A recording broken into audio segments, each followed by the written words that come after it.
Bonjour et bienvenue à cette classe de maître. Mon nom est Audrey Bonin. Je suis directrice développement des affaires innovation chez Investissement Québec. Vous savez, on a deux filles le matin avec Mélanie Ménard, Marie-Claude Barrette. Aujourd'hui, chez Investissement Québec, on pousse la thématique juste un petit peu plus loin avec trois filles le matin pour parler de perspectives économiques et d'exportation. Je suis accompagnée de ma collègue Mia Hamdi, vice-présidente stratégie et main-d'œuvre, ainsi que Marie-Ève Jean, vice-présidente exportation chez Investissement Québec International. Donc, aujourd'hui, on va parler des perspectives économiques et de la diversification des marchés. C'est un sujet qui, de toute évidence, vous passionne autant que nous parce que vous avez été plus de 1000 à vous inscrire à cette classe de maître. Pour les gens qui se joindraient à nous pour une première fois, je vous rappelle que vous pouvez nous poser vos questions en tout temps. On se garde une petite période à la fin de l'événement pour y répondre. Donc, on aura Marie-Ève et Mia qui pourront répondre à vos questions en temps opportun. Donc, à n'importe quel moment, en dessous de l'écran, vous avez l'option « Poser une question », juste à la taper et on va les recevoir et y répondre en direct un petit peu plus tard. Également, les questions, c'est bidirectionnel. Donc, on va vous en poser quelques-unes. Toujours sur la plateforme, ce sont des questions à choix de réponse et j'ai envie de vous en lancer une dès maintenant. Donc, elle s'affichera à l'écran. Quel est le principal facteur d'incertitude qui affecte votre organisation actuellement? Donc, on a l'inflation et les coûts d'opération, on a les taux d'intérêt, le financement, on a le contexte géopolitique et commercial. D'ailleurs, Mia va nous faire un bon tour de roue là-dessus dans les prochaines minutes. On a l'accès à la main-d'œuvre, ou la demande ou le ralentissement économique. Encore une fois, s'il y a d'autres éléments qui vous préoccupent, vous avez l'option de choisir « Autre ». Je vous rappelle que les réponses que vous allez donner sont anonymes à l'écran, donc je vous invite à y répondre dès maintenant. On va voir les réponses s'afficher à l'instant. Donc, on voit que le contexte, Mia, c'est une préoccupation qui émerge quand même là, de façon importante. Étonnamment, l'inflation et les coûts d'opération, je suis quand même surprise de voir que c'est pas si élevé que ça. Donc, on va aller laisser quelques minutes encore, quelques secondes. On a quand même juste une heure ensemble aujourd'hui. Mais il y a une tendance claire. Ah, il y a une tendance claire. C'est le contexte géopolitique. Je pense que la partie de Mia va rassembler beaucoup d'informations. Puis, je trouve ça le fun, Marie-Ève, parce que tu vas amener des petites solutions aussi pour nos entreprises. Question de vous garder dans l'action. Je vous invite à répondre à une deuxième question. Dans le contexte actuel, donc on sait que c'est le contexte géopolitique qui vous inquiète le plus, quelle posture décrit le mieux votre organisation? Est-ce qu'on est sur une consolidation, donc on veut réduire les coûts, limiter les risques? Est-ce qu'on est sur une posture plutôt de maintien? Donc, on est dans une position qui est acceptable, puis on veut continuer là-dedans, stabiliser les activités. Ou on est dans une position bien meilleure en croissance. Donc, on veut investir, augmenter nos capacités, on veut innover. Ça peut peut-être permettre de nous différencier sur les marchés. Je pense, mesdemoiselles, vous allez nous en parler un petit peu tantôt. Ou encore, on veut, Marie-Ève, tu vas aimer ça, diversifier, explorer ou développer des nouveaux marchés internationaux. Donc, on va aller voir les réponses. Ah, quand même. Donc, on a la moitié des entreprises. C'est très positif. Je suis assez contente de voir ça. Puis, on a un 20 là, de diversification. Fait que, Marie-Ève, je pense que tu vas avoir de l'ouvrage. Tout à fait, avec plaisir. Donc, merci beaucoup d'avoir répondu à nos questions. Donc, Mia, je te laisserai peut-être nous parler du contexte économique actuel.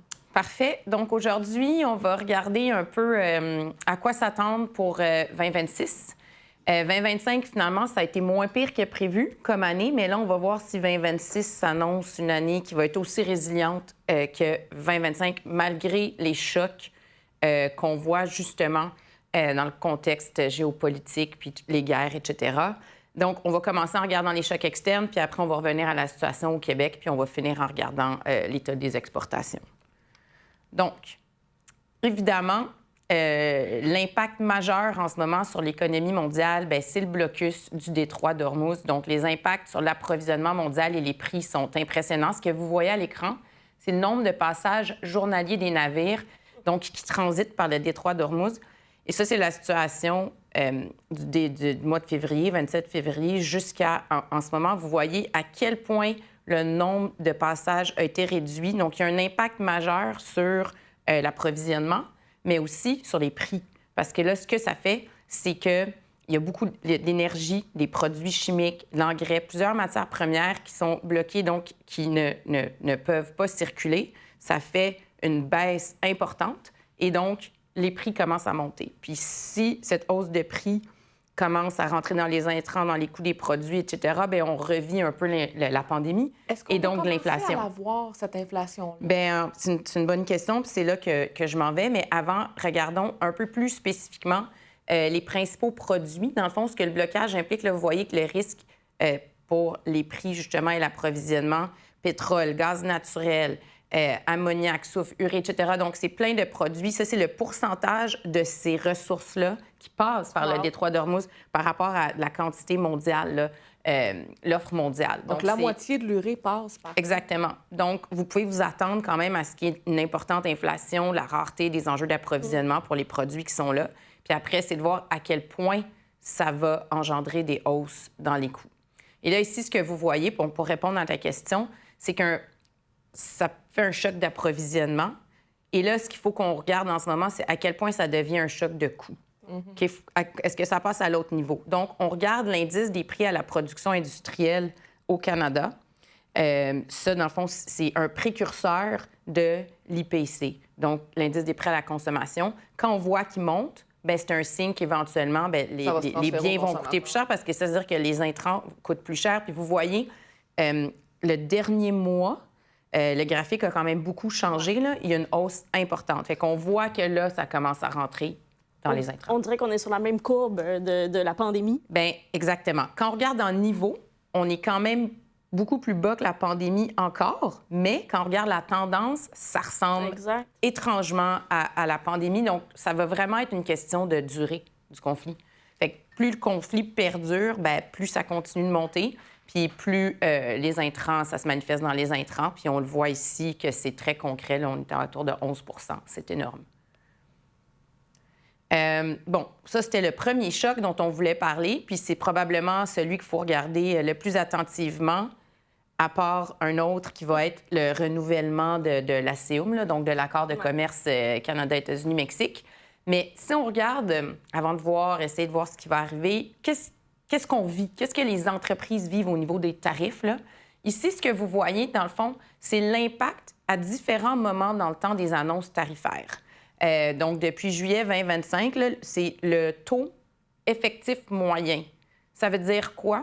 Ça veut dire, quand on regarde ce qui est tarifé, ce qui est exempté, puis qu'on fait une moyenne de tout ça, l'impact sur notre économie, c'était un tarif de 5,3 % au Québec initialement, mais avec les annonces qui se sont ajoutées sur l'aluminium, l'acier, le bois, le meuble, etc., bien, c'est beaucoup de choses qu'on produit au Québec. Donc, notre économie est proportionnellement plus impactée maintenant. Donc, depuis le mois de février, vous voyez maintenant beaucoup plus impactée que le Canada et même que l'Ontario, malgré leur industrie automobile.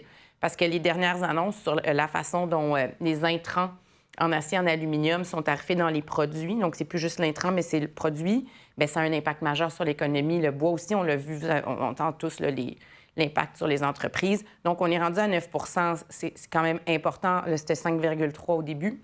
Donc, on est les plus impactés. Au Canada, on est les plus impactés. Là, j'ai pas de diapositive sur ça, mais quand on se compare au reste du monde, on voit qu'on est quand même inférieur. Fait que, dans le fond, on avait un avantage comparatif par rapport aux autres pays pour l'accès au marché américain parce que notre taux effectif était, quand il était autour de 5 %, même 8 plus bas. Oui, il y en a des pays où c'est très élevé. Mais là, on est en train d'augmenter considérablement. Donc, à surveiller. Et donc, pour revenir à l'impact de ces chocs-là, parce que c'est tous des chocs inflationnistes. C'est l'impact sur les intrants, les tarifs, bien, ça monte les prix. Donc, comment on se situe en ce moment, puis à quoi on peut s'attendre? Bien, en fait, pour l'instant, ça tient le coup. L'inflation, vous voyez, était autour de 2,3, 2,4, 24, 25. 2026, les prévisionnistes sont quand même assez consensuels sur le fait qu'on reste entre 2 et 3 %. C'est quand même surprenant avec les chocs que tu as. Bien, c'est ça. Donc, mais ça, c'est un scénario de base. Ça veut dire que la plus forte probabilité, selon les institutions financières, bien, c'est que le conflit va être géré et que ça ne se traduira pas en méga choc inflationniste comme la pandémie. et que ça va être capable d'être contrôlé. Donc, on reste... Mais ça monte quand même. Ça peut aller jusqu'à 3 selon les plus pessimistes, mais on retournerait à 2 en 2027. Alors, ça ici, bien, je ferai le pont avec les questions du début. Ici, on voit c'est quoi la confiance, le niveau de confiance des entreprises québécoises. Ça, c'est un sondage que la FCEI fait régulièrement. C'est l'indice de confiance des entreprises sur 12 mois. Donc, on pose la question, êtes-vous plus optimiste ou pessimiste? Puis la différence entre les deux, c'est le résultat. Donc, en haut de 50, c'est qu'il y a un sentiment qui est plus positif. Donc, on voit que ça a quand même monté de façon quasiment régulière là, depuis les tarifs. Là, ça a baissé récemment, mais on reste à 55. Donc, il y a un certain optimisme malgré le contexte. Puis c'est pour ça, dans la question sur la croissance, le 50 les entreprises demeurent optimistes, confiantes. Puis c'est peut-être parce que, justement, 2025, c'est assez bien passé. On a quand même eu de la croissance malgré les tarifs. Bon, c'était pas une grosse croissance, là. C'était en bas d'1 mais quand même autour d'1 mais il y a eu de la croissance. Donc, peut-être que les entreprises ont internalisé le fait que bien, maintenant, il y a de l'incertitude, il y a des chocs externes, puis on est capable de passer au travers, on est résilient, on s'adapte. En même temps, Mia, je veux dire, depuis 2020, les entreprises vivent avec l'incertitude, des chocs externes. Exact. On doit naviguer là-dedans. Donc, j'aurais tendance à penser que les entreprises ont peut-être fait appris à vivre avec ça. C'est ça, so be it, puis on avance. Tant mieux, parce que c'est la nouvelle réalité. Selon moi, l'instabilité puis l'incertitude, c'est la nouvelle norme. Il va toujours avoir quelque chose. Il va toujours avoir quelque chose. Si on regarde là, les 5 dernières années, là, c'est choc après choc. C'est le parcours du combattant là, pour un entrepreneur là, puis pour une équipe de direction. C'était la pandémie. Après, c'était l'inflation. Après, c'était la hausse des taux. Est-ce que si on va faire un atterrissage en douceur ou pas? L'économie repartait. Trump est arrivé, les menaces tarifaires. Ça a replongé l'économie. Pas la guerre, mais, c'est ça, mais le choc des approvisionnements. Exact. Mais les entreprises ont survécu, en majeure partie, pas toutes, évidemment, mais celles qui sont ici. Puis à travers ça, bien, on ajoute quoi? On ajoute les enjeux de main-d'œuvre. Vraiment difficile de trouver du monde, les changements sur les politiques migratoires, les enjeux environnementaux, le coût des assurances avec les catastrophes naturelles, la réglementation, l'intégration de l'IA. Puis, bien, tous les dossiers de relève, de reprise d'entreprise. Donc, c'est extrêmement complexe comme environnement. Puis les entreprises, bien, malgré tout ça, restent optimistes. J'ai envie de leur dire bravo. Ben oui, bravo. Effectivement. Puis là, on voit comment donc l'impact de tout ça sur le marché du travail, c'est quoi? Bien, le marché du travail, vous voyez, c'est comme stabilisé. Là. En 2025, c'était assez plat. Donc, pas trop d'impact malgré les tarifs. Ça a augmenté même en fin 2025, mais depuis 2026, c'est en baisse. Une légère hausse le dernier mois. Fait que là, il va falloir voir, est-ce que c'est une tendance lourde puis que l'emploi continue de baisser ou bien c'est juste une fluctuation puis ça va remonter puis reprendre sa tendance. Mais c'est sûr que l'emploi, c'est vraiment à surveiller en 2026. Mais, bon, marché du travail, c'est mon sujet, c'est mon dada. Genre, c'est un sujet que j'aime profondément, là, comprendre pourquoi il y a des variations puis de toujours ramener ça à la démographie parce que c'est pour ça que le taux de chômage est relativement bas malgré le contexte économique. Il ne faut pas penser que le marché du travail, c'est homogène. C'est tout sauf ça. Donc, c'est très différent selon les régions et selon les secteurs. Donc, ici, vous pouvez prendre quelques instants pour bien regarder à l'écran. Il y a des régions, Côte-Nord, Abitibi, Capitale-Nationale, qui vont bien. Là, c'est beaucoup des régions minières qu'on voit. Puis il y en a comme le centre du Québec, la Mauricie, la Naudière, etc., qui ont eu une année... qui ont plus de perte d'emploi. Exactement. Manque de main-d'œuvre, perte d'emploi, etc. Puis vous voyez au niveau des secteurs aussi comment c'est hétérogène. Ceux qui vont mieux, foresterie, pêche, mine, services publics, alors que l'agriculture, information et culture, c'est plus difficile. On voit, si tu me permets, Mia, on voit quand même une certaine corrélation. On pourrait penser que Côte-Nord, Nord du Québec, Abitibi, on a quand même une économie autour de la foresterie puis des mines qui... c'est sûr que la composition sectorielle selon les régions est directement reliée à ça. J'essaie de changer ma diapo. OK. Je ne sais pas si je vais aller trop vite. Parfait. Donc, au niveau du taux de chômage, parce que là, on a regardé l'emploi, c'est une des composantes du marché du travail, puis après, bien, c'est le chômage. Donc, vous voyez, 2024-25, 5,3, 5,6 donc une remontée, mais une remontée par rapport à 4,3, 4,4, c'est très bas, le 4 Au lendemain de la pandémie, on était à 3,9, puis tous les titres des journaux, c'était pénurie de main-d'œuvre, on trouve pas de monde. Donc 5,6, c'est quand même relativement faible par rapport à une économie qui est assez... qui est quand même sous pression, là. Vous voyez, 2026, les prévisions, ça devrait baisser un peu. Et 2027 continue de baisser pour aller à 5 %. Donc, c'est sûr que la démographie puis le fait que la population est vieillissante, bien, ça fait que le taux de chômage reste quand même assez bas puis le marché du travail reste assez serré. Mais maintenant, c'est plus généralisé. Donc, il y a des secteurs puis des régions où le marché du travail est extrêmement tendu pour certaines professions. Moi, je l'entends tout le temps dans le manufacturier. On manque de monde, c'est 3 le taux de chômage en secteur manufacturier. Mais il y en a d'autres où est-ce que c'est plus facile en ce moment de recruter. Puis on l'a vu dans les questions au début, la main-d'œuvre. C'était moins de préoccupation. Avant, c'était toujours 50 c'était préoccupation numéro 1. Là, on est en bas de 20 donc, exact. Il y a quand même plus de monde disponible. Et donc, si on revient aux intentions d'investissement, parce que ça va être un élément important pour savoir de quoi aura l'air la croissance économique l'année prochaine, bien, c'est en lien avec la confiance des entreprises. Elles sont confiantes, donc les intentions d'investissement sont positives et sont en hausse. Elles avaient baissé considérablement au cours des dernières années, mais là, elles augmentent. Donc là, la vraie question, ça va être, est-ce que ça va se matérialiser? Parce que ça reste des intentions. Absolument, mais je trouve ça le fun si je fais le parallèle avec la question qu'on a eue tantôt, où les gens... Les gens avaient quand même des ambitions de croissance. Exact. C'était leur priorité, croissance. Exact. Fait que, je trouve ça le fun que les ambitions des gens qui nous écoutent présentement reflètent aussi les chiffres que tu nous présentes. Je connaissais mes diapos, fait que quand je regardais les réponses, ça me rassure sur la cohérence entre tout ça. Et donc, au niveau des taux, à quoi on peut s'attendre? Parce que quand on doit prendre une décision d'investissement, bien, le facteur, le coût du capital, donc les taux, bien, c'est un élément qu'on regarde. Donc, à quoi vous pouvez vous attendre? Bien, en fait, ça va être assez stable. Ça va rester à peu près, là, les prévisions sont vraiment que pour 2026, ça reste au niveau actuel. Et donc, considérez que c'est le plus bas que ça va être. Parce qu'avec les pressions inflationnistes, les risques sont que ça augmente plus que moins. Donc, c'est quand même un moment où le capital... le coût du capital n'est pas élevé et devrait rester stable. Donc, on continue avec les projets d'investissement. Et donc, comment tout ça se reflète sur les prévisions économiques?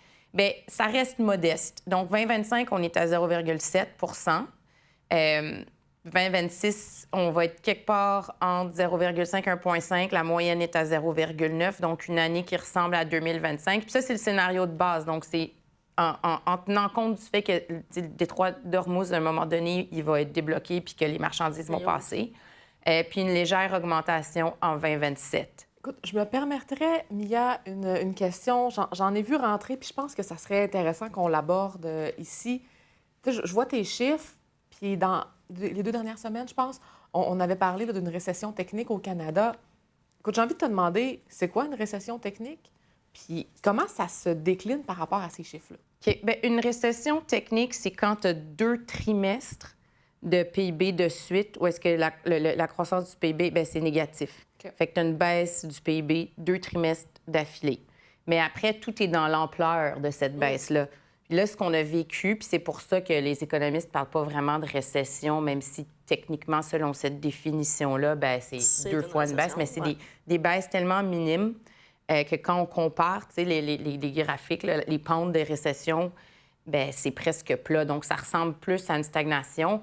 Et quand on regarde les autres indicateurs économiques, tu sais, on les a vus pas mal, là, le marché du travail, la consommation, la demande des ménages, il y a quand même de la demande. Absolument. Il y a du mouvement. Les consommateurs, même si la confiance n'est pas tellement au rendez-vous, contrairement aux entreprises, mais la consommation est encore là. Puis c'est un des éléments qui a fait que la croissance s'est maintenue en 2025, c'est que la consommation a été encore présente. Puis on voit que ça se maintient en 2026. Le secteur manufacturier a eu des moments difficiles parce que c'était le premier touché par les tarifs. Ouais. Mais là, on voit qu'il y a quand même une reprise. Le PIB manufacturier reprend. Donc, il n'y a pas l'ensemble des éléments pour dire que c'est une récession. Le marché du travail tient le coup. Ça veut dire que les gens y ont encore un salaire puis qu'ils peuvent consommer. Absolument. Donc, Donc, une C'est très récession léger. technique, c'est plus théorique. Donc, c'est 2 trimestres de suite qui sont négatifs. C'est ça. Dans les valeurs qu'on a, c'est plutôt modéré. Et si on annualise ça, probablement qu'on serait soit proche de 0 ou... Bien, en fait, là, ça va dépendre des prochains trimestres. Ouais, c'est ça. Donc là, on va voir. Parce que si les prochains trimestres sont positifs, bien, dépendamment de à quel point ils sont positifs, la croissance de l'économie est positive, bien là, quand on va faire la moyenne de l'année, bien, on va être au-dessus de 0. Puis On parlera plus de récession. on parlera plus de récession. Mais espérons que ça continue pas de baisser. C'est ça aussi. Si ça continue de baisser, là, on verra, puis on réévaluera la situation au niveau du mot récession. Parfait. Pour l'instant, je pense que ça vaut Merci pas la pour, peine de l'employer. Merci pour cette définition-là, Mia. Ça me fait plaisir. Et donc, l'autre sujet de la discussion ce matin, c'est les exportations. Ça, c'est un graphique et on le voit pas souvent. Il a l'air compliqué puis il a l'air de montrer qu'il n'y a rien qui change. Mais c'est intéressant quand même de le décortiquer parce que c'est rare qu'on voit ça. Premièrement, on inclut les services, pas juste les marchandises. Et on regarde les exportations, disons, vers les autres provinces, pas juste à l'international. Le commerce interprovincial. Le commerce interprovincial, exactement. Puis ce qu'on voit, là, c'est s'il y a quelque chose à retenir, il y a peut-être deux éléments. Là. Il y a eu surtout une baisse de des marchandises vers l'international depuis les tarifs, puis c'est tout à fait logique. Ça a été compensé en partie par une hausse au niveau des services vers les autres provinces. Donc, on a comme l'économie, les entreprises se sont comme ajustées, l'économie aussi, et même une hausse des services légère vers l'international. Donc, c'est pas si dramatique quand on regarde l'ensemble de l'œuvre, mais on peut pas dire que ça a beaucoup augmenté depuis le niveau pré-pandémique non plus. Donc, c'est relativement stable, puis une légère baisse au niveau des marchandises quand on regarde le total. Là, si on regarde plus spécifiquement les biens, donc les exportations internationales des marchandises du Québec, là, on voit vraiment plus l'impact. Donc, en rouge, c'est ce qui va vers les États-Unis, puis le bleu, c'est vers le reste du monde. Fait qu'il y a beaucoup d'informations là, dans ce graphique-là. Voyez l'impact, la ligne pointillée, c'est le début des tarifs. Là, ça diminue de façon importante après vers les États-Unis. De manière générale aussi, ça diminue, mais surtout vers les États-Unis. Puis il y a quand même une progression du commerce vers le reste du monde. Donc, évidemment, les tarifs ont eu un impact. Et là, ce qui est intéressant, c'est la proportion. Donc, tu sais, la fameuse diversification. Diversifier, ça veut dire être moins dépendant du marché américain. On était autour de 72 de nos exportations de marchandises internationales qui allaient aux États-Unis. Là, c'est rendu 70. Et pour le reste du monde, bien, on a augmenté de la balance. Mais on voit quand même que c'est lent. Ça ne se fait pas du jour au lendemain. Dans les données, c'est ça qu'on voit. Là, il va falloir voir avec Marie-Ève concrètement, tu es sur le terrain, comment ça se voit à ce niveau-là. Mais dans les données, on voit que ça bouge, mais il faut être patient. Bien, merci beaucoup, Mia, pour cette mise en bouche-là. Je suis presque sûre que tout le monde à la maison a beaucoup apprécié là, ces informations-là. De ton côté, Marie-Ève, on a vu un paquet de chocs. On a vu que la diversification des marchés, c'est une stratégie qui intéresse nos gens. On l'a vu dans la première question. Comment ça se passe sur le terrain, Marie-Ève?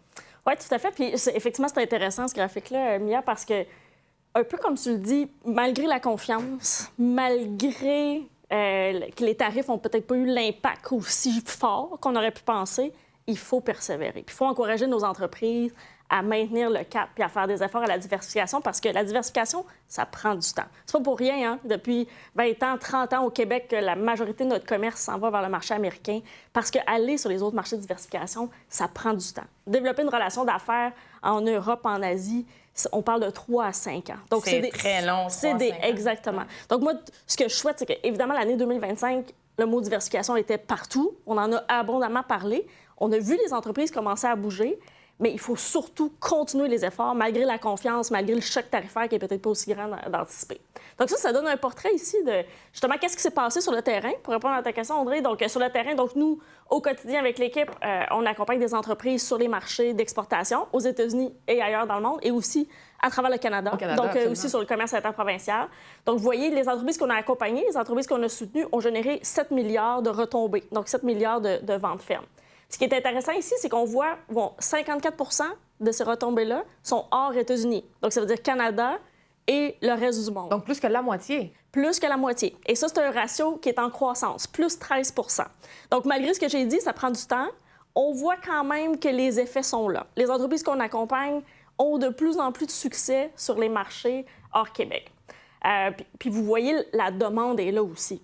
Donc, la demande, on a fait presque 4 000 accompagnements dans la dernière année financière. Donc, 4 000 accompagnements, 68 % sur les marchés hors États-Unis. Fait que c'est 2 tiers. 2 entreprises sur 3 ou presque qu'on accompagne. Visaient un autre marché que les Exactement. Venez nous voir pour dire, Marie-Ève, j'ai compris, c'est le temps de passer à l'action. Peux-tu m'aider à travers le Canada, les autres provinces et sur les marchés internationaux? Et ça, c'est le temps de passer à l'action. Je m'excuse, Marie-Ève. Ça, ces entreprises-là, c'est des entreprises qui exportaient déjà. Donc, ils venaient vous voir pour un autre marché, pour l'accompagnement sur un autre marché. Tout à fait. On va le voir sur la prochaine slide. Nous, de façon générale, les services qu'on offre chez Investissement Québec, c'est vraiment pour les exportateurs et les exportateurs chevronnés. Okay. Lorsque c'est une entreprise qui veut démarrer à l'exportation, on travaille avec des partenaires dans l'écosystème. Donc, les entreprises qu'on accompagne étaient vraiment prêtes à passer à l'action, à aller vers d'autres marchés. Puis ce 4 000 accompagnements-là, vous voyez, c'est sur 77 pays quand même. Mais moi, je regardais un peu la tendance. C'est 2 tendances fortes, je vais dire, les autres provinces canadiennes. Le commerce interprovincial, c'est une tendance forte. Aussi, l'Europe, c'est une tendance forte. À mon avis, ce qui est un peu négligé, l'Asie. Un beau marché, l'Asie? Pardon? Un beau marché, l'Asie? Immense marché, aux immenses opportunités. Dans quelques années, presque 50 % de la population mondiale va vivre dans un cercle. Quand on fait un cercle autour de l'Asie, qui inclut l'Inde, la Chine, l'Asie du Sud-Est, c'est 50 % de la population mondiale. Donc, pour une entreprise qui exporte, ça prend une stratégie vers l'Asie. On n'a pas le choix. C'est un des seuls marchés en aussi forte exportation croissance. avec l'Afrique, j'imagine. Exactement, exactement. Mais du côté de l'Asie, je pense que pour nos exportateurs québécois, c'est quand même des marchés un peu plus structurés que la majorité des marchés d'Afrique. Je fais une généralisation un peu ici, mais quand même, c'est là qu'il y a quand même beaucoup d'opportunités à ne pas laisser tomber pour les hautes technologies pour plusieurs entreprises. Il y a 2 choses qui me viennent en tête quand je regarde les données. Probablement que c'est plus d'impact sur la diversification dans tes données dans les données macro, parce que c'est des entreprises qui sont déjà exportatrices, sont habituées à le faire, qui ont développé le muscle, donc c'est plus facile, donc c'est plus rapide. Puis, est-ce que tu peux nous expliquer pourquoi c'est 3 à 5 ans? Qu'est-ce qui est compliqué quand tu veux exporter à l'international, hors États-Unis, mettons? D'abord, je pense que c'est naturel. C'est bâtir la confiance. Hein? Quand on arrive dans un autre marché, le marché américain, c'est vraiment nos voisins. On est dans la cour arrière. On est à côté, on se connaît, on se côtoie. On a une façon de faire des affaires qui est les mêmes. Quand on arrive sur des marchés plus loin, je dirais en Europe, ça reste un marché qui fait beaucoup de commerce entre les pays d'Europe. Qu'est-ce qui amène la difficulté? Je pense qu'on se comprend bien avec les Européens. On a une façon de faire des affaires assez similaire. Par contre, les Européens ont l'habitude de faire du commerce entre eux. Donc, on doit entrer dans des chaînes de valeur, entrer dans des marchés. On est un peu le outsider qui rentre. Exact. Il faut faire notre place. Okay. Parce que le marché est occupé, ils sont habitués de travailler entre eux. Je pense que la statistique, c'est presque, 75 % du commerce en Europe se fait entre les pays européens. Okay. Donc, la portion pour les outsiders, pour les entreprises québécoises, et il faut faire sa place. Après ça, on arrive sur les marchés un peu plus complexes. Donc, du côté de l'Amérique latine, Mexique, j'inclus le Mexique. Donc, déjà là, c'est des marchés où il faut apprendre à connaître les coutumes, il faut développer des relations avec les gens. Donc, c'est plus long. Puis plus on s'en va vers l'Asie, c'est un peu cette même dynamique-là. Donc, évidemment, en Asie, on ne peut pas arriver une première fois, rencontrer des clients, des distributeurs, retourner à la maison pour se dire « ça y est, maintenant mes produits seront distribués à Singapour ». C'est pas comme ça marche. Il faut gagner la confiance, il faut se faire connaître. Donc, il y a quand même plusieurs obstacles qui... En fait, ça demande de l'investissement. Les entreprises doivent continuer d'investir. Merci. C'est un peu ce qu'on disait. Donc, c'est sûr que nous, on l'a vu. On a déjà l'impact, c'était ta question, Audrey. Les entreprises sont venues vers nous, ont déjà eu un impact plus de 50 % sur les marchés hors États-Unis. Mais comme je le disais, c'est sûr que nous, on travaille principalement avec des exportateurs en croissance, des exportateurs chevronnés. Donc, c'est des entreprises qui ont de l'expérience à l'exportation et qui ont justement entendu le message, qui ont dit « c'est parti, je m'en vais, là, c'est le temps de faire des démarches sur les marchés hors États-Unis ». Je le mentionnais, si vous êtes à l'écoute ce matin, si vous êtes un exportateur en devenir, donc une entreprise qui veut commencer à l'exportation, je vous invite à contacter. Vous pouvez venir chez nous, puis on va certainement vous rediriger vers les organismes régionaux de promotion des exportations, les ORPEX, qui ont toute une gamme de services vraiment adaptés aux entreprises qui veulent démarrer à l'exportation. Donc, juste pour être bien sûr là, que le message passe bien pour les entreprises qui nous écoutent, peu importe si vous êtes un premier exportateur ou un exportateur chevronné, il y a quelqu'un dans l'écosystème qui va pouvoir vous aider, que ce soit les ORPEX ou les équipes de Marie-Ève chez Investissement Québec International. Tout à fait, exact. Puis nous, le travail, on le fait main dans la main au quotidien avec les représentations, donc les bureaux, les délégations du Québec à l'étranger et au Canada. On le fait ensemble, donc c'est main dans la main. Donc, vous pouvez nous contacter à Québec, Montréal, et puis nous, on s'occupe, on fait le pont avec nos équipes à l'étranger, à l'intérieur des délégations du Québec. Donc, malgré qu'on travaille avec des entreprises chevronnées, expérimentées à l'exportation, surtout quand on parle de diversification, la clé, c'est la préparation. Il faut être prêt. On ne commence pas à diversifier par aller vers des nouveaux marchés. C'est là qu'on a le travail qu'on fait avec les entreprises, avec les exportateurs, c'est vraiment de les aider à faire les bons choix, avoir l'information de marché pour développer les bonnes stratégies puis faire les bons choix. Parce que je le disais, aller sur les marchés de diversification, bien, ça demande des ressources, ça coûte cher. Donc, on veut éviter que les entreprises investissent sur un marché qui, peut-être assez rapidement, on aurait pu voir à travers des données, des études de marché, des éléments, que le produit n'était peut-être pas compétitif. Donc, gérer le risque. Gérer le risque. En avance. Exactement. Vous êtes capable, en fonction de ce que l'entreprise fait, son produit, son service, puis ce qu'elle veut, diriger peut-être vers des marchés. Exactement. Moi, je dis souvent peaufiner la stratégie avec les entreprises. Les entreprises viennent nous voir, généralement, ils ont déjà une bonne idée où ils veulent aller. Et puis, on peaufine la stratégie avec eux. Puis, surtout, on fait ces avertissements-là si c'est nécessaire de dire je comprends peut-être l'intérêt d'aller vers le Mexique, mais il y a quand même un enjeu où votre coût, par exemple, le coût sera vraiment pas compétitif avec les produits locaux. Donc, il faut peut-être l'approcher différemment, aller vers un autre segment de marché. Donc, on peaufiner la stratégie. Généralement, c'est comme ça. Ça, c'est un exemple ici. Donc, un exemple d'accompagnement réalisé qui a eu déjà des retombées. Souvent, les entreprises aiment ça entendre des succès de leur pairs. Oui. Donc, est-ce que ça fonctionne?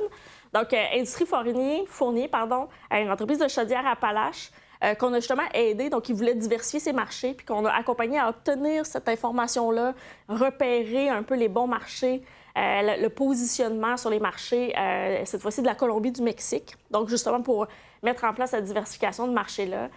Et puis, donc, pour peaufiner la stratégie et après ça, aller de l'avant, donc rencontrer des clients, des distributeurs, et puis participer à nos différentes activités de maillage, de mission commerciale. Et ça leur a permis, justement, de faire des ventes. C'est ce qu'on veut. Le marché. Exactement. et donc, renforcer leur présence du côté de l'Amérique latine. Donc, c'est un peu ça. Je pense que ça, c'est l'autre côté. On est bien connu pour ce service-là. Tantôt, le chiffre, je ne l'ai pas mentionné, mais donc, dans la dernière année, on a fait plus de 8000 rencontres d'affaires individuelles. Donc, on prend un exportateur québécois, une entreprise de manufacturière, une entreprise de services, en fonction de la stratégie, en fonction du plan de match qu'on se dote ensemble. Et c'est là qu'on se met en œuvre avec les délégations du Québec à l'étranger pour organiser ces rencontres-là avec des acheteurs, des distributeurs, donc en fonction du modèle d'affaires. On en a fait plus de 8000. Vous capitalisez aussi, si je ne m'abuse, Maria, tu me corrigeras si je me trompe, vous capitalisez aussi sur des grands événements là, comme CanSec la semaine passée. Exact. On était à CanSec, c'est un bon exemple. Donc, on le fait partout sur la planète, mais on le fait aussi à Ottawa. Donc, CanSec, c'était une superbe occasion au secteur de la défense. Oui, absolument. On parle beaucoup. Puis là, le défi qu'on se donne, puis comment on veut aider nos entreprises, c'est vraiment de s'insérer. C'est des grands joueurs, le secteur de la défense. Et donc, il faut vraiment, longtemps à l'avance, aider nos entreprises à avoir ces portes d'entrée-là, à rencontrer tous les grands joueurs dans le secteur de la défense. Donc, à CanSec, on avait à peu près une 60aine d'entreprises québécoises qui étaient présentes.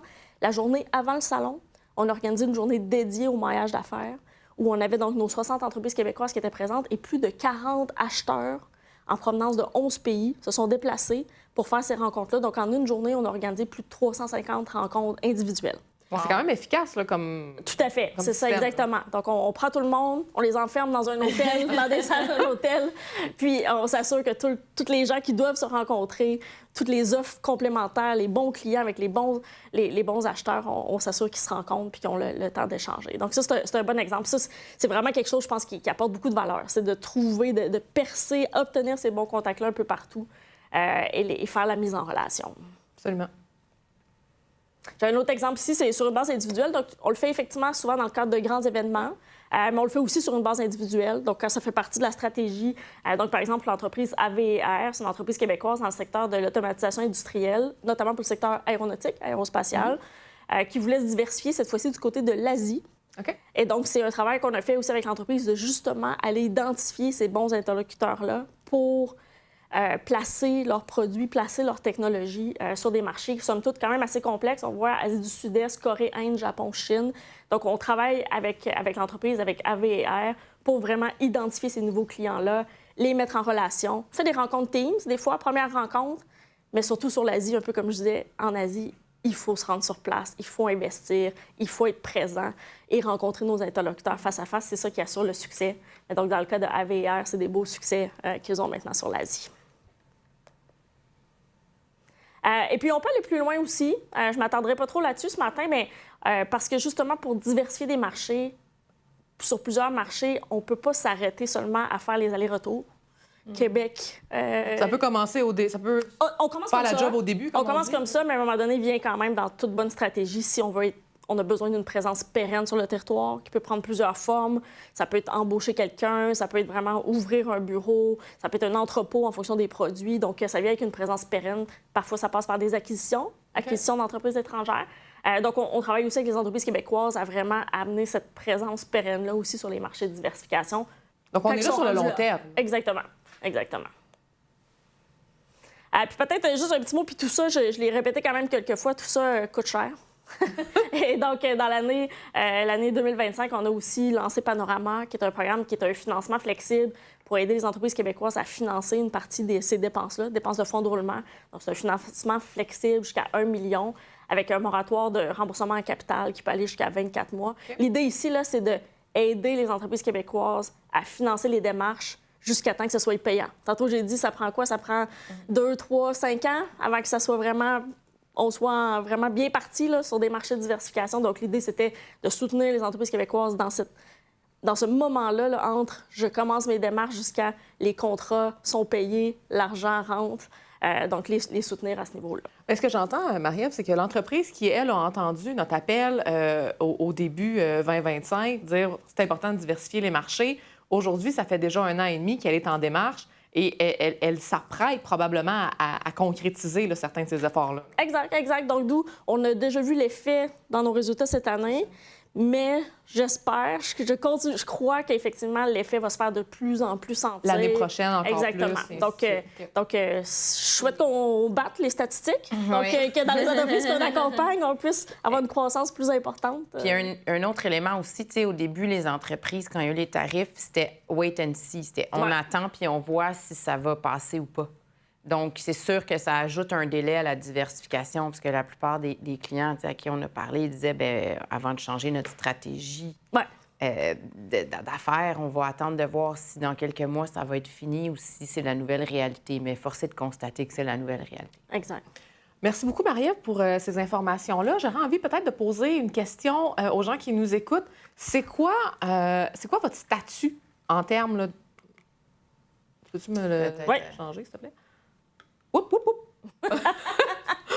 Moins violent. C'est parti. Donc, à quel stade votre entreprise se situe par rapport aux exportations à l'international? Vous n'êtes pas encore actif, mais intéressé. Vous êtes en train de faire vos premières démarches. Vous êtes déjà sur des marchés, et vous connaissez Marie-Ève, ou vous êtes déjà bien établi à l'international. Donc, je vous laisse quelques secondes. J'adore qu'il n'y a pas l'option pas active et pas intéressée. On passe un message. Oui, c'est ça. C'est important, les exportations. C'est ça.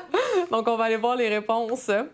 Ah, c'est assez bien réparti. Quand même, oui. Donc, on a à peu près un tiers qui veulent commencer leur démarche, peut-être un petit peu plus qu'un tiers. Puis, on a quand même là, un bon nombre d'entreprises, là, plus de la moitié, qui ont déjà des démarches qui sont en cours. À différents stades. À différents stades. Donc, exact. Ça, c'est quand même spectaculaire. J'espère que vous aurez apprécié les données que Marie-Ève nous a transmises aujourd'hui et surtout comment aller percer ces marchés-là. J'aimerais ça vous entendre, mesdemoiselles, sur des conseils peut-être que vous voudriez donner aux entreprises. OK. Mais juste avant, je pense que je comprends pourquoi il n'y a pas active, pas intéressé, parce qu'après avoir écouté Marie-Ève, toi aussi, t'es intéressée. Moi, j'exporterais, en tout cas. Tu m'as convaincue. Parfait. Mais donc, on a parlé de beaucoup de choses. J'ai donné beaucoup d'informations au début. Qu'est-ce qu'il faut en retenir? Bien, évidemment, il y a des défis. Il y a des risques importants sur l'économie en 2026, mais chaque risque, c'est aussi le revers de cette médaille-là, c'est des opportunités de se positionner. Puis mais si on ne les prend pas, ces opportunités-là, bien, on recule, là, parce qu'il y en a d'autres qui les prennent. Donc, on est dans une nouvelle réalité. Je pense qu'avec ta question, on est remonté, tu sais, depuis la pandémie, là, il n'y a que ça, de la volatilité, de l'incertitude. Fait qu'il faut se diversifier, oui, les exportations, les marchés, mais aussi les fournisseurs, les clients, les marchés. faut plus nécessairement viser l'efficacité maximale. Faut viser la résilience. Fait qu'il faut plus juste se dire, ça me prend un scénario, tu sais, la courbe normale, là, être dans le milieu avec un scénario. Moi, je pense que le message que j'aurais pour vous, c'est ayez des plans A, B, C, des plans extrêmes, gros choc tarifaire, la guerre qui se poursuit, j'ai un enjeu avec mes intrants. Comment on gère ça? Puis c'est ça la nouvelle humanité. Fait que pensons diversité, résilience, robustesse. C'est les mots-clés selon moi. Mais pour faire ça, bien, il faut faire des projets de productivité puis d'innovation. Parce que c'est la façon d'avoir plus de marge, d'avoir plus de profit, d'avoir plus de latitude. Et d'exporter. Et d'exporter. Et d'exporter sur des marchés plus éloignés. On a besoin d'être compétitif au niveau des volumes, des prix. Donc, la productivité prend tout son sens aussi pour l'exportation. C'est ça. Et puis l'innovation, probablement, parce qu'un produit qui se démarque est probablement plus facilement exportable. Tout à fait, tout à fait. Innovation, productivité, puis ça fait plusieurs fois que je parle de ça dans des contextes différents. Puis le mot productivité, des fois, le monde ne l'aime pas. Il fait peur. Ils disent que ça ne résonne pas bien avec les employés et tout ça. Je comprends, mais il faut vraiment le voir autrement. Il ne faut pas voir ça comme travailler plus d'heures ou travailler plus fort. Travailler voir mieux. Comment on dégage plus de valeur par heure qu'on travaille ou par emploi. Fait que soit avec du meilleur équipement, soit en optimisant la façon dont on fonctionne, nos processus, nos procédés, plus d'excellence opérationnelle, comprendre la business. Des fois, même repenser la conception du produit peut nous amener à un assemblage plus facile, par exemple, qui va nous permettre de dégager. Puis là, plus de valeur. Audrey, elle nous modère aujourd'hui, mais dans la vraie vie, c'est ça qu'elle fait. C'est une experte chez nous, elle est à la vice-présidence innovation, puis elle a plein de solutions pour vous. Fait qu'on fait ça aussi chez IQ. Exact. Mais bref, je vais revenir à mes messages. Donc, c'est vraiment important de rester, de regarder notre compétitivité pour s'assurer qu'on a de la valeur. Les opportunités, bien, on en a dit, le financement est moins onéreux en ce moment, il y a une détente monétaire. Puis il y a des secteurs où il va y avoir de la croissance. Là. Les gouvernements investissent massivement dans tout ce qui est défense, énergie. Hydro-Québec, là, c'est 200 milliards, là, leur plan d'augmentation de la capacité. L'énergie, les minéraux critiques, l'intelligence artificielle. Mais on nomme des secteurs, ça a l'air d'être des mots-clés, mais derrière ça, la défense, mettons, c'est l'aérospatial, c'est l'optique photonique, c'est le naval, c'est le maritime. Puis en dessous de ça, bien, il y a des fournisseurs. Puis c'est le secteur manufacturier, puis il y a des services autour de ça. Fait que ça part de ton donneur d'ordre dans ces secteurs-là, puis ça descend jusqu'à la vis puis le clou que tu mets dans le truc. Là. Fait que c'est des opportunités. La construction, on en a annoncé là, de l'argent pour des grands projets. Fait que essayez de regarder ça puis voir comment ça peut vous toucher, puis comment on peut essayer... C'est quoi la proposition de valeur que votre entreprise est capable d'offrir dans ces marchés-là? Exactement. Puis l'autre thème majeur, c'est tout ce qui est à cause de la démographie, bien, transfert d'entreprise, relève, repreneuriat. On entend de plus en plus parler de ça chez les clients, puis ça, la clé, c'est de le planifier, puis c'est une opportunité. Les acquérir ou vendre, là, ça reste dans la thématique plus pour moi des opportunités que des défis pour les entreprises, les individus puis le Québec. Puis dans les risques, bien évidemment, l'incertitude persistance au sujet des tarifs, la prolongation du conflit en Iran, la révision de la CEUM, on l'a parlé, ça c'est au mois de juillet, alors il va falloir qu'on le suive, puis tout ce qui est en lien avec le marché du travail, puis les changements des réglementations sur l'immigration et tout ça. Donc, je résumerais un peu ça comme ça, je pense... un optimisme prudent. Il y a des opportunités. Il y a des opportunités. Il faut trouver c'est quoi notre proposition de valeur pour ces opportunités-là. Oui, puis il n'y aura pas vraiment un ciel très bleu sans nuages à l'horizon non plus. Fait que ce qu'on a en ce moment, là, c'est ça le portrait. Fait qu'il faut foncer dans faut naviguer là-dedans. Faut naviguer là-dedans. Ouais. Marie-Ève, toi, conseil?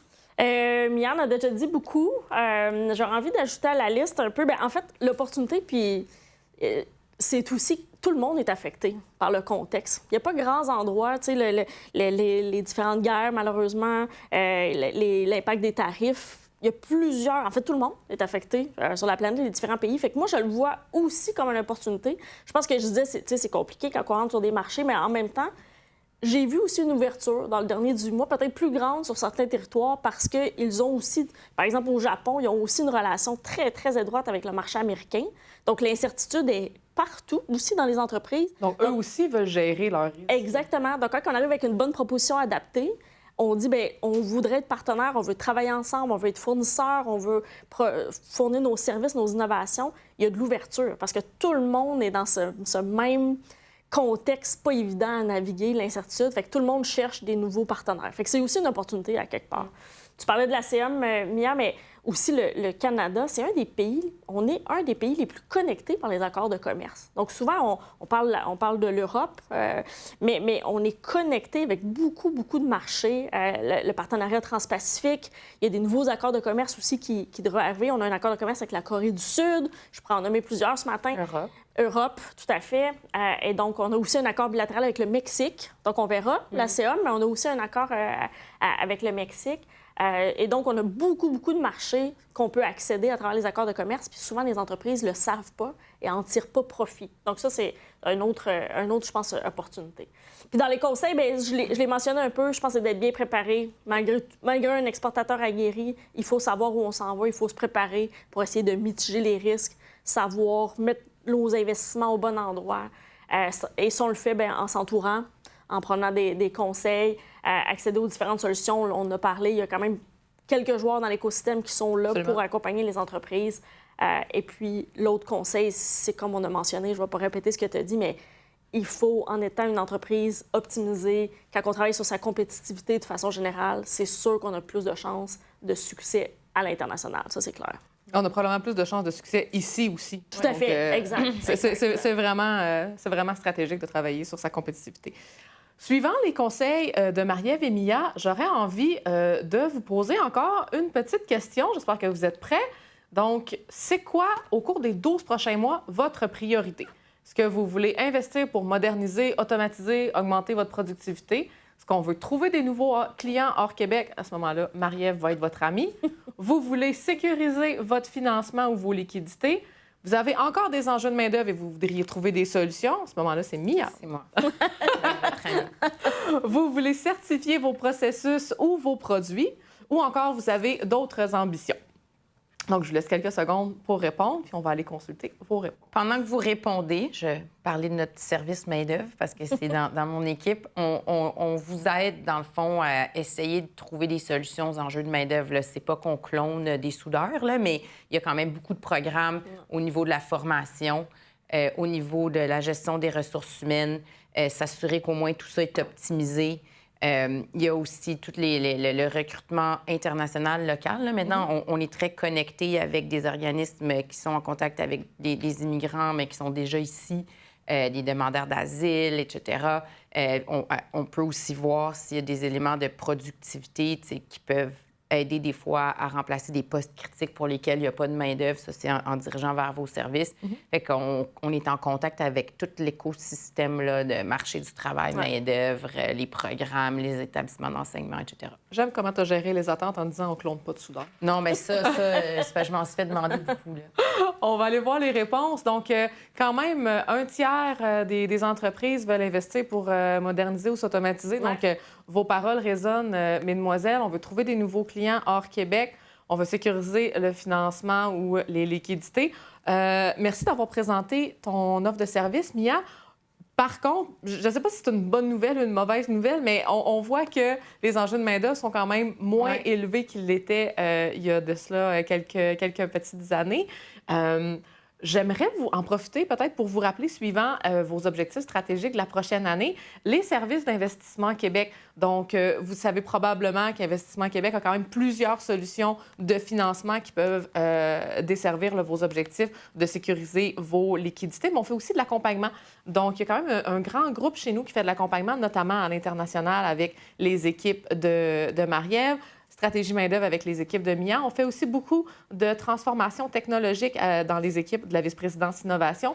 Donc, que ce soit pour de la productivité, de l'automatisation, l'intelligence artificielle est un thème récurrent là, qu'on entend souvent.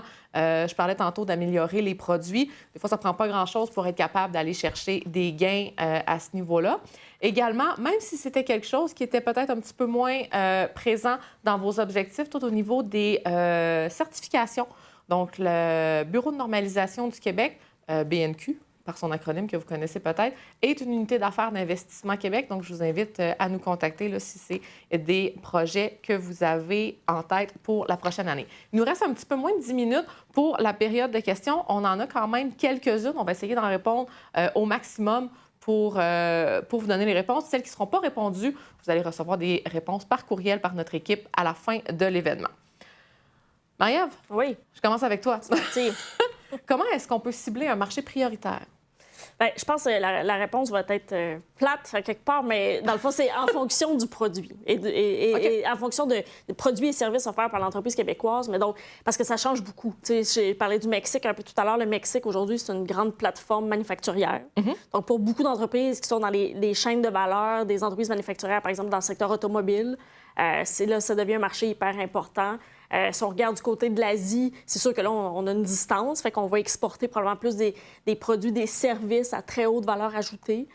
Et donc, c'est vraiment en fonction des produits et services offerts par les entreprises.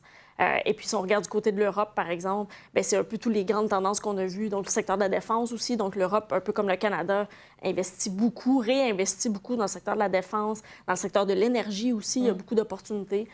Et donc, nous, c'est le travail. On regarde les entreprises québécoises, on jase avec eux, voir c'est quoi les produits, services. Puis, on essaie d'identifier les bons marchés parce que Donc, vous offrez ça du varie. soutien Tout à pour, fait, exact. Et ça varie beaucoup. Il n'y a pas un bon marché. Il y a un bon marché par produit, Pour ton service produit. offert. Exactement.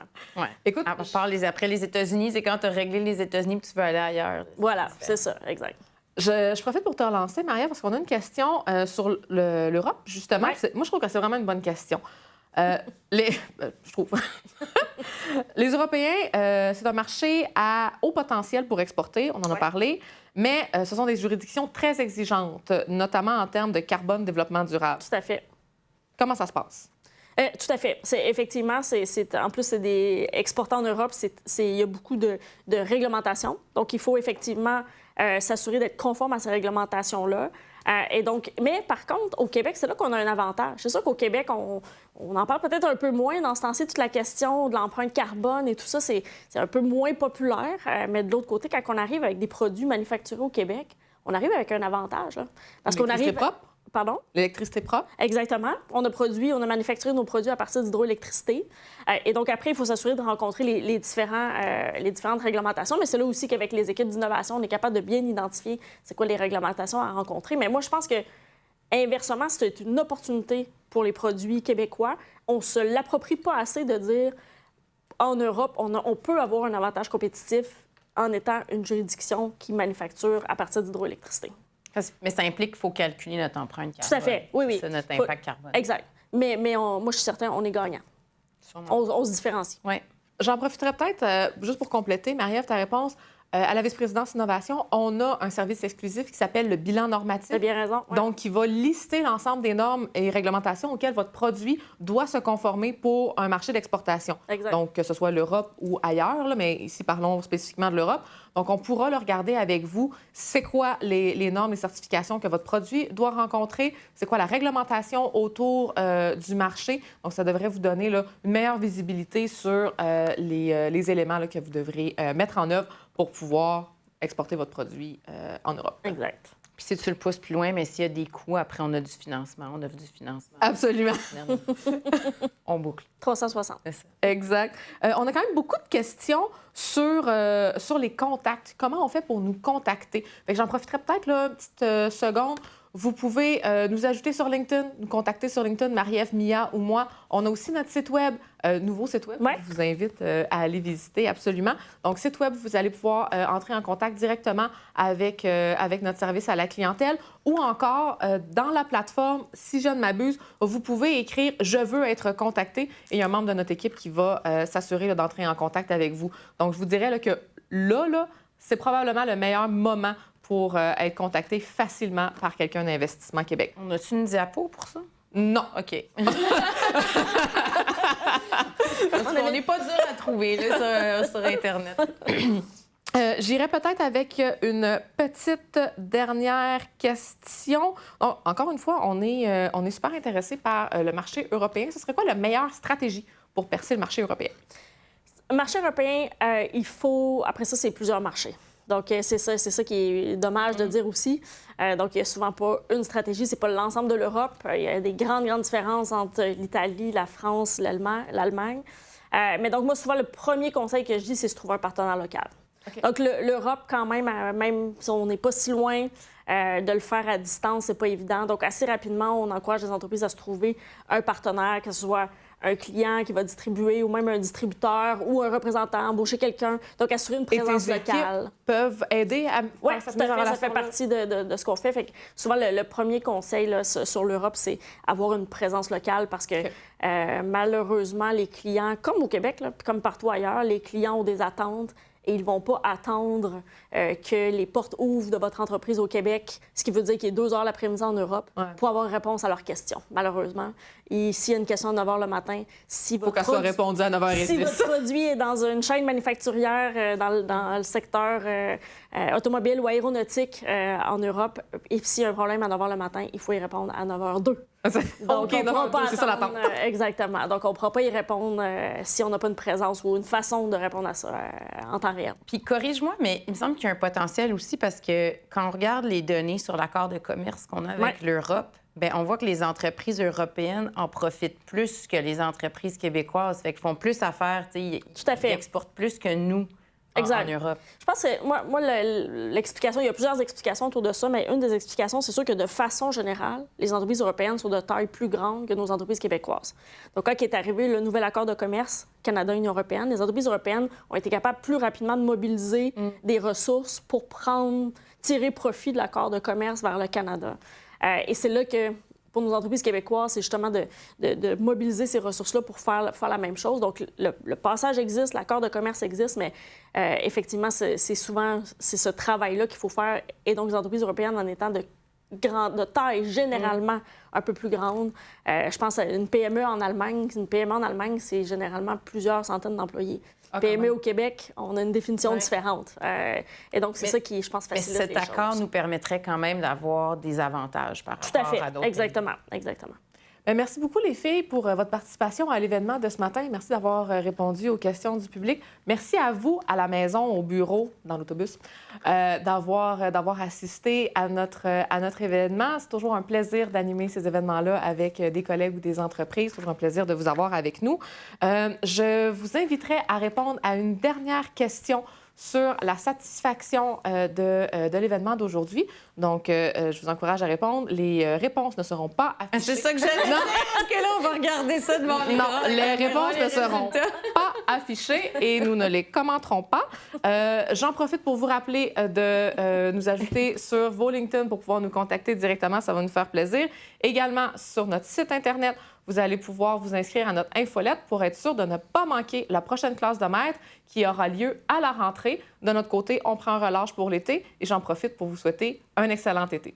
Mon nom est Audrey Bonin et je vous dis à l'automne.